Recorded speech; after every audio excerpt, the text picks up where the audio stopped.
want to bring in Speaker Emerita Nancy Pelosi, who joins us here. Nice to see you. Thank you for being with us. Very nice. Exciting. It's great to be with you. Thank It you. is a big night. Have you spoken with the Vice President? What is she going to say tonight?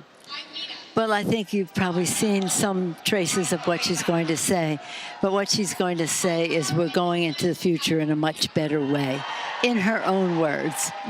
In her own words. It's pretty exciting. And have you spoken with her since this convention began? How's she feeling? No, I haven't spoken to her since the convention began. I've spoken to her since she was endorsed by Joe Biden, yes. It has And been we had her in San Francisco just last weekend, yes. It has been an electric convention. These last couple of big speakers that we heard from, certainly the Obamas, the Clintons, Great. you. Yes, you. We heard from the running mate, Governor Walz, last night. He is viewed as a progressive. How does he appeal to independents in some of these battleground states? Well, I guess it depends on your perspective. I served with him for 12 years in the Congress, and he knows that governing is down the middle. He came there representing a very, very red district, joined Democrats, Republicans, independents together for victory, and came to Congress and voted for the Affordable Care Act. Took that risk in his very first term, went back, won, came back to be a champion for America's veterans, doing more for veterans, working with Chet Edwards from Texas. The two of them did more for veterans than had been done since World War II. So I don't know how people paint one another. It's a question of the issue. It's a question of the issue. He teaches us a lot about farm, about agriculture policy, and we all learned a lot from him. I don't think in the House of Representatives people considered him a liberal. Madam Speaker, are you amazed, you know, every time they pointed out that it's only been a month that this whole ticket has changed, are you amazed by how quickly she has seemingly galvanized the party to stand behind her? What is it you think she needs to do to keep her foot on the pedal? But are you surprised first how quickly things have turned around in a month's time? Look at this crowd tonight. Yeah, it's pretty exciting. But as I've said, politically, Kamala Harris is very astute. She won hard races all the way up the line. And it was her own view of how she would do that that made her successful. So I'm not surprised. But I think it's important for people to know that, because she's not just going to win herself. She and Tim, she's going to lead the Democrats to victory. Madam Speaker, what is the astute way to win in this election in the specific battleground states? What does she have to do? You're an organizer. You started out on the ground. How do they have to run it? Well, here's the thing. She has to be herself with her vision for America, which is very different from the other side, her values that have motivated her, and her priorities. The rest of us have to be on the ground, mobilizing, getting out every possible vote, working to translate the message so that it's unifying and not menacing. Progressive, bold, not menacing, unifying, and to have the resources, the intellectual, the political, the financial resources to win. And we have to say to everyone, when we leave here, we have to be getting to work. The euphoria is wonderful, but only as an engine to do the work that needs to be done. Let me ask you then about the House races. If there is a contested election, it's going to matter who has control of the House. How has her nomination changed the map for those members you know so well in those districts that are tight?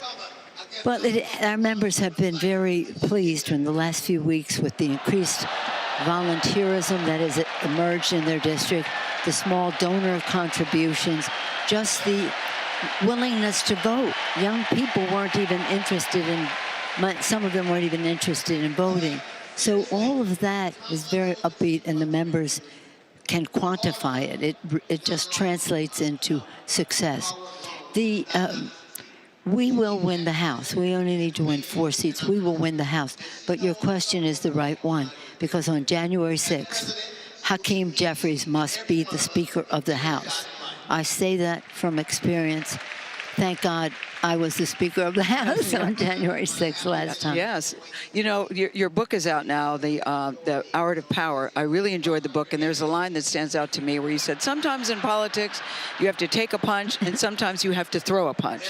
So my question to you is, how many punches do you think the Democrats need to throw to make sure that Kamala Harris is elected? Do you think that's going to be necessary? Let's finish the sentence. To take a punch, throw a punch for the children. And so I think that Democrats are ready. Elections are about the future. They're not, everything we've done is important to say to prove that we can be effective. But really, people want to know how it translates to their kitchen table discussion on the cost of housing and health care and education, their jobs, their pensions, their freedom of expression, their freedom to have a family if they wish and when. You did not mention the economy or immigration. Those two issues are top of mind for voters, and those are ones that President Trump is saying that the Biden-Harris administration has failed on. Well, when I talk about the cost of housing, the cost of health care, the stability of their pension and their job, I'm talking about the economy, how it translates at the kitchen table. And the fact is that that's how people are interested in the economy, how it affects them, in my view. It's not the boardroom table, it's not the cabinet table, it's their kitchen table. In terms of immigration, I think it's very clear. There is a path. There was a path. Say that again. What's his name? The former president said to the Republicans, don't give them a victory. So there is a substantive policy pass on how to deal with that. And we can even do better, probably, as people know more about it, to go forward. So what people have to know is a decision was made to win, a path to victory, and a fair and clear discussion of the issues, all of them. Madam Speaker, you made history as the first female Speaker of the House. Kamala Harris is on the verge of making history. How hard is it to campaign and while you have the burden of making history at the same time? How hard is it to do the job, also campaign, and the burden of all eyes on you? Well, I say it another way. I can bake the pie or I can sell the pie, but it's hard to sell the pie while you're baking it. And by the way, Kamala's a very good cook. But, it's just what you have to do. And people ask, is this a long time or a short time, 75 days? Well, in some ways, it's just the right amount of time to be able to do your job, tell people about it, and win the election. There's something very special going on. It's very exciting, but we can't mistake that for an electoral victory. We just have to win, baby. Well, we all like a good pie here, no doubt. Apple pie is my favorite. Speaker Pelosi, always good to have you. My pleasure. Thank you. Nice to see you. Thank you. Nice to see you again.